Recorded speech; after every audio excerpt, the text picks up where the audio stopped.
Hello and welcome to the Outcomes Over Hours show. I'm Tina Patterson and I'm so excited about the guests that I have here for you today. I'm here with Cameron Herold, who is a top business consultant, also best-selling author and a speaker.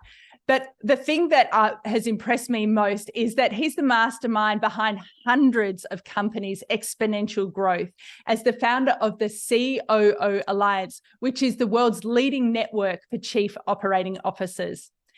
Cameron is also an entrepreneur himself, having built two 100 million plus companies by the age of 35. And by 42, Cameron took 1-800-GOT-JUNK from 2 million to 106 million in revenue in just 6 years. Welcome to the show, Cameron. Hi, Tina. Thanks very much for having me. I appreciate it. Well, let's just start with that. That is amazing, the success you've had in your career. I mean, to take 1-800-GOT-JUNK from 2 to 106 million revenue in 6 years. Before we started recording, you shared though that came at a cost and your own burnout. Can you share what happened and I guess what you felt you needed to do back then to be able to be successful and have those results? Yeah, and it's interesting. I mean, you're from Australia, so you saw, I guess they call it 1800-GOT-JUNK over in Australia. I remember when we opened up Australia, I was probably in a very good stage of health at that point and started to burn out slightly afterwards for the second time. What I learned from going through two good stages of burnout and health issues were I needed to be more cognizant that working hard wasn't necessarily going to get me the result, and working smart was. It was about saying no more often than I was saying yes. It was about working on the critical few versus the important many. And I always remember the fly trying to get out the window, that if they keep banging their head on the window, they end up dead on the windowsill. That if they step back and look around, there's usually a shortcut, like a door that they can go out. So I'm always looking for the shortcuts and the paths of least resistance, the easier approach to things, and not necessarily trying to just crank through it. And then secondly, just had to learn a little bit more of some of the health habits of, getting exercise and diet and trying to not work myself to the bone with super long hours. I at one point weighed 40 pounds heavier than I do today and wasn't exercising. I used to smoke. I quit that 20 years ago, but just being very unhealthy and thinking that I could push through. And then thinking that you also needed to do that. That was back in the day where I carried that badge of honor of, the 60, 70 hour weeks. And I remember at one point I did, I think it was 100 hour or 120 hour. It might've been, I think I did 3 consecutive weeks of 120 hour weeks, which was 7 17-hour days. Yeah. And then I literally fried, but I went from 0 to 200 employees over a period of about 4 months. And wow. And I remember being very proud of the fact that I could do this 17-hour days, 21 days straight. And then I remember driving home going like, why did I just do this? Like I'm a basket case, I'm a zombie, and I haven't seen any friends, and I'm unhappy. And so I had to unlearn it from a series of I guess that's where some of the wisdom comes in, right? It's just as we get older.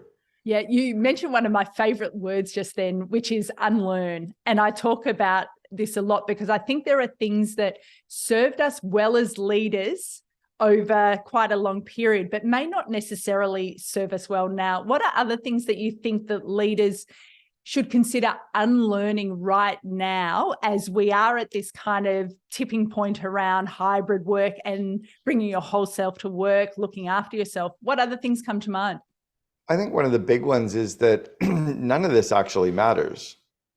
This is just what we're doing to make money. This is just what our employees are doing to make money. This isn't and shouldn't be our reason for being, right? That we have friends and families, or we should be spending time with friends and families and our hobbies and our spouse and ourselves and enjoying everything that we have in life, and that work should be a part of that, but not everything. And I think sadly, Americans and certainly North Americans are much more on tilt than certainly the Europeans and Australians tend to be, where you have a bit more, balance. That 5-6 weeks vacation is absolutely normal for Europeans and Australians.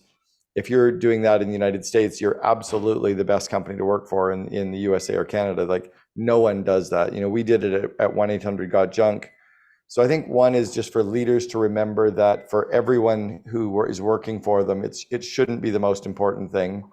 Secondly, it's to really care about the people that work for us more than we care about the business, which is a little bit of a mindset shift, that if we absolutely care about the people, their fears, their insecurities, their problems, their lives, who they really are, if we really care about them and tune into that, they'll go through brick walls for us to build the company.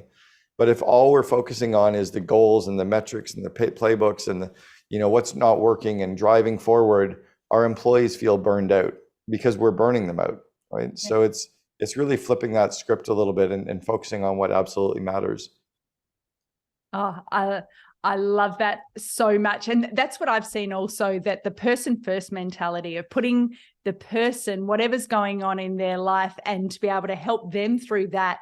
As you say, they absolutely run through brick walls for you when you need it, and when you need everyone to double down. When it's interesting, like I've often looked at, the core metric that I have all companies that I've worked with measure is not revenue, it's not profit, it's not customer NPS. The number one metric I have them measure is employee net promoter score, right? How happy are my employees? Second to that is how happy are my customers? Third is the profit that we're generating, and fourth is the revenue. So I really have them focus on really happy employees, because if my employees are super happy, they'll take care of the customers, they'll jump through brick walls, they'll work really hard, they'll be super engaged. But if I'm obsessed about making my customers happy, then my employees feel like they're second. My employees feel burned out. So it again is just by focusing on, I think, what really matters, to the almost detriment of everything else. But what ends up happening is, by focusing on what really matters, the employees, they take care of everything else for you. And then it all gets easier, right? Business gets easier at that point. Yeah, absolutely. A mentor of mine said to me many, many years ago, similar thing, Tina, people have got things around the wrong way. And he said, happy employees lead to happy customers, lead to happy profits. And it's so simple, but it's been a guiding light that has served well over the years. Even if when we were going back to building 1-800-GOT-JUNK, we didn't hire garbage men to work in the trucks. We hired, happy 21-year-old fraternity boys who were just out there getting their exercise while they happened to be hauling junk. So they were showing up engaged and happy and having a good time. And the customers sensed that, which meant we could charge more and we could deliver on this amazing service and we could pay people more. So it worked for everybody, right? 1-800-GOT-JUNK is probably 30% more expensive or 40% more expensive than the man with the truck that you could hire that could just come to your home to pick stuff up. But you don't want them on your property. They're kind of grumpy. They're probably smoking. Their truck looks crappy. You're not sure if everything's safe around your home. So we just charge more and deliver more. But it's because we obsess about our employees happy first, customers happy second. Oh, and now we're making all this money too. Oh, I love that so much. That's so, so clever. And if you think about having engaged employees right now, where I feel that in corporate across the world, and I see it literally across the world, it feels like we're a little bit at loggerheads around, for some leaders, are we going back to how we used to do things pre-pandemic? And others are going, oh, maybe there's a different way I could lead, but I'm not really sure because the board's telling me we've got to be in the office all the time. What would you say to those leaders, particularly in the light of what you've just said of, if you focus on engaged employees, everything else will take care of itself? You have to be very, very particular around hiring great employees, because the average employee working for the average company will put in an average day's work. Mm-hmm. And if they're at home, they're going to put in a below average day's work. It's just the truth. That I think it takes a very rare individual to work from home and be super productive and put in really crank it out, because there's too many other distractions. There's too many temptations. We're human. And because this is just what we do to make money, there's all these other things that we would rather be doing that really pull us away from productivity. So I think for a lot of employees, there probably is no other choice than you're probably going back to work. I think for the best employees, or for great employees, or for ones who decide that this is important to them, they're going to figure out a way to be productive. They're going to figure out a way to be engaged. They're going to figure out a way. But I think sadly, for a lot of people, the only way you can make sure they're getting the work done is to have them show up and do the work. Oh, that's interesting. See, my thinking also, though, is if you have amazing leaders who are so engaged employees, they're just at the stage where they're leading people, they can inspire people to focus on those outcomes over hours and give them the tools to be able to do that. And because I agree with you, distractions at home is something that can be a challenge. But if you're it's with the good but it's with the good employees, right? Because if you're a great leader with average employees, you can't lead a horse to water, right? You can lead a horse, but you can't make them drink. No matter how great you are as a leader, if you don't hire great people as well. And I think that's where companies have to raise the bar. I don't think a lot of companies work hard enough at training all of their managers on how to do proper job interviews, on how to do proper reference checks, on how to really grill the employee, on how to actually, go through the resumes, on how to use video screening, on how to do group interviews. So what we end up with are these employees who are barely passing muster, like maybe they're a C player, they're not even a B player. I think A players are racehorses, B players are workhorses, C players should go to the glue factory. So I think we end up with a lot of these C players, and no matter how good the leader is, you're not going to get results through those people. So I agree with you, but I think companies have to then invest in their leaders, invest in their managers, grow the skills of the people so we know how to recruit, interview, hire, onboard, train, and kind of grow people. And then you don't have any management involved at all. It is about the inspiring and removing obstacles, right? Yeah, such a great point. What other skills or capabilities do you think leaders need now that maybe they could have got away with previously? But if you think about often in a hybrid workforce, you mentioned recruiting and onboarding. What other skills or capabilities do you think that leaders need now that perhaps they could get away with previously not having? I think what we're recognizing right now is that technology can absolutely be a lever that can really give you insane productivity. And I think leaders need to understand all areas of the tech stack and all areas of automation and even now what's happening with AI. I don't think that any employee is going to get put out of work because of AI unless they're an employee that doesn't learn how to use AI. But if there's employees and leaders that are learning how to leverage AI, learning how to leverage automations like Zapier, learning how to leverage integration, like if they're thinking about how do I automate and how do I optimize and how do I, instead of like working harder, right? Leaders used to be able to work hard and get good productivity, but you can take an employee now who's working hard enough and leveraging technology and getting 3 to 4x the return. Yeah. So I think leaders need to understand it and be around that. And that might be getting training or cross-trained or frankly, even embracing some of the skills that Gen Z are bringing into the workforce and learning from people much younger than you around how to leverage technology. I'm blown away by stuff my 20-year-old is doing. He doesn't know how to run a company, but he can show me how to do it more efficiently and automate some of what I do. Amazing. And what's the best, most practical advice you've been given that you've actioned around working smarter? I think it's by looking at we only have 3 inputs. We have people, we have time, and we have money. And the key is how do we get the highest return on investment of those 3 inputs? So it's by looking for projects or initiatives that we can put in place that are going to yield an ongoing result. Much like launching a satellite, it takes a lot of effort to get a satellite into orbit. Once the satellite's in orbit, it just is free. So how can you work on projects that might take a little bit of inertia to get up there, but then they work for years? So that's one, is working on projects that pay dividends for long periods of time.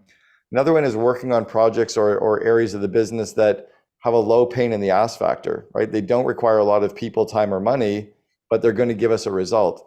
I think often we can overcomplicate business by working on these big, hairy projects that don't necessarily give us a return. And that kind of goes back to the saying no more often than we say yes, or working on the critical few versus the important many, is how do we focus on things where momentum gives us momentum?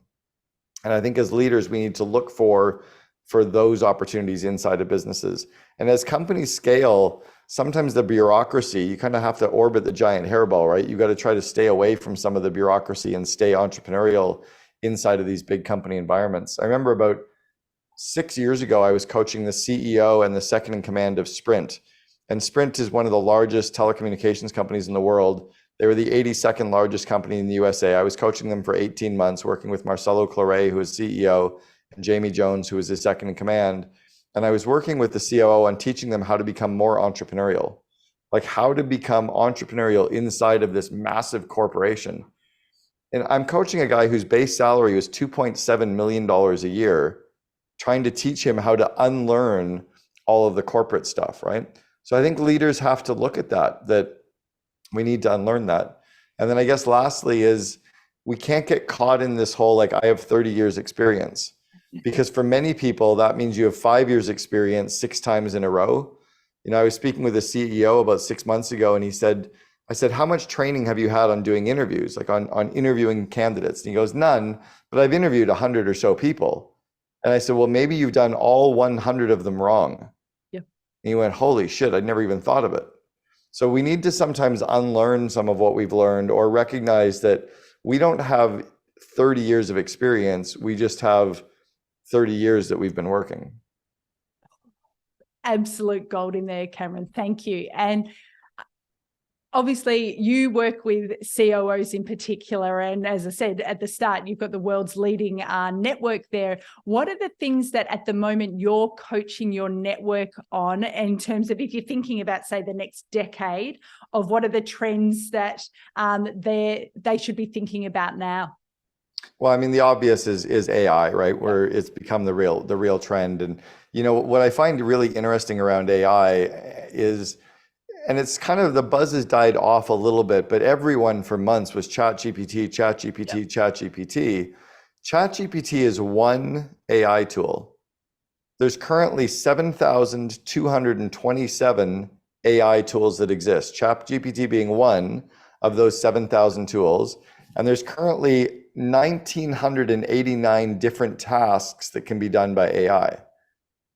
So companies and leaders and frontline employees need to be playing with these different tools to figure out, how can I automate or optimize some of what we're doing so that we're not like the flies banging our head on the window. Because I think, again, the ones that are at risk of being replaced by AI are the ones that don't engage it. The ones that do engage it will never be replaced by AI, because they'll be showing up as a leader with a tool, right? So I think that's one thing. I think a second one, and a book was written about a year ago by 2 friends of mine, Ben Hardy and Dan Sullivan, called Who, Not How. And I think it's by recognizing that we don't have to be the smartest person in the room anymore. When I went to university, we had to memorize everything because there was no internet. There was no place to go and access all of the information really quickly. So you had to be the smartest person in the room because you had to memorize all of this stuff. Well, now you don't have to memorize anything. You have to be able to know where to find it, and you have to be able to know the people who you can collaborate with. It's almost like, by telling us to all study by ourselves and memorize everything by ourselves and write the essay by ourselves, they messed us up. What they should have done was said, all of you work together, all of you figure this out together, and all of you write the essay together. Because that's the way work's done today. So it's no longer about knowing how to do something, it's knowing who can do it, or knowing where to find how to do it. Oh, that is such advice that, for people listening, just stop and reflect on that, because I think that we all say we're so busy, I don't have time, and thinking through, taking that time, as Cameron said, to not be the fly banging your head against the wall, but sometimes it only takes 5 or 10 minutes even to stop and ask yourself that type of question can absolutely pay dividends. That's amazing. I think it's kind of where we heard that saying that C players end up working for A players, A players end up working for C players. It's because C players like me, I had very bad grades in university and high school. I was never smart enough to figure it out on my own, but I could pay someone to do my accounting assignments for me. I could figure out which TA could help me get through the course. I figured it out, right? Yeah. Well, now I don't have to be the one knowing how to build the company. I just have to know who to turn to. So it is really a powerful tool, where sometimes the smart people are spending all day trying to figure it out, instead of stepping back and saying, who's already figured it out? And maybe my R&D stands for rip off and duplicate, right? Just do what the smart people are already doing. Yeah, I love that. Amazing. I would love to shift gears now and ask you some rapid fire questions. Are you up for it? Sure. Yep, go for it. Okay. What is the best purchase you've made in the last couple of years under, say, $100? Under $100. Like around $100. I've got some great headphone, a great microphone that I use for podcasting globally is amazing. I have a really cool tripod stand. Do you know the brand? Yeah, it's DJI, and they have a very long, like a 20-day battery life, 2 remote little microphones that you plug in, Bluetooth. It works with your laptop or your iPhone, and it picks up from about 400 feet away.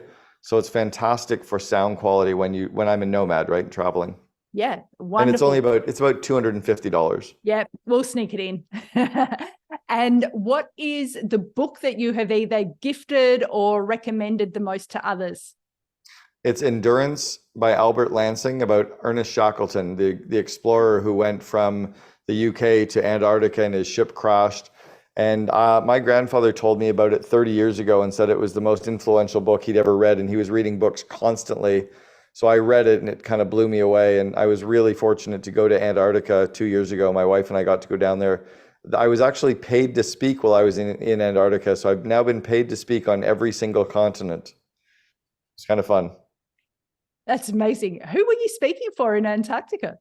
It was a group of CEOs that were all on this boat together. And so we were on this event with 60 other CEOs, and they knew that I'd been paid to speak on 6 continents, and they lined me up to do a speaking event. So I did an event for the 60 people for about 90 minutes on the boat.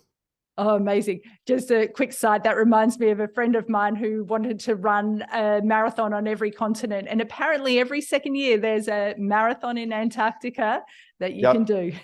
It was happening while we were there, strangely enough. Oh, amazing. Amazing. And on that type of topic, what's the most fearless thing you've done in recent years? Most fearless thing. One that was, I don't know if it was fearless, it was really interesting. We went snorkeling in between 2 tectonic plates in Iceland a couple months ago. And it's the only place in the world where you have 2 tectonic plates where you can actually snorkel in them. And it was North America was one plate, Europe was the other plate, and it's filled with this perfectly clear water. And further up, you can actually walk through in between these tectonic plates. So it was pretty cool to do something like that. I don't know if it was fearless so much as just extraordinarily unique. Absolutely. And it is literally being added to my bucket list right now that you've said. Yeah, I've it's never freaking heard of cool. that one. Amazing. It was super cool. Iceland is mind-blowing. Fabulous. Adding it to the list right now. And then finally, Cameron, just to wrap up, what does outcomes over hours mean to you? Oh, I've said this for years, that it's about outcome over process. That at the end of the day, I feel like, an 80% result, getting it done and getting it out the door, is way better than perfect. That perfect and procrastination are almost the same thing. Momentum creates momentum, right? So get it done and get it out the door, because that momentum is what's going to scale the company. Momentum is what's going to get results. But agonizing over perfect, you're like the fly trying to get out that window. It just doesn't work. Oh, that is the most perfect spot to end. So Cameron, Herold, thank you so much for being on the Outcomes Over Hours show today. You're welcome, Tina. Thanks for having me. I appreciate it.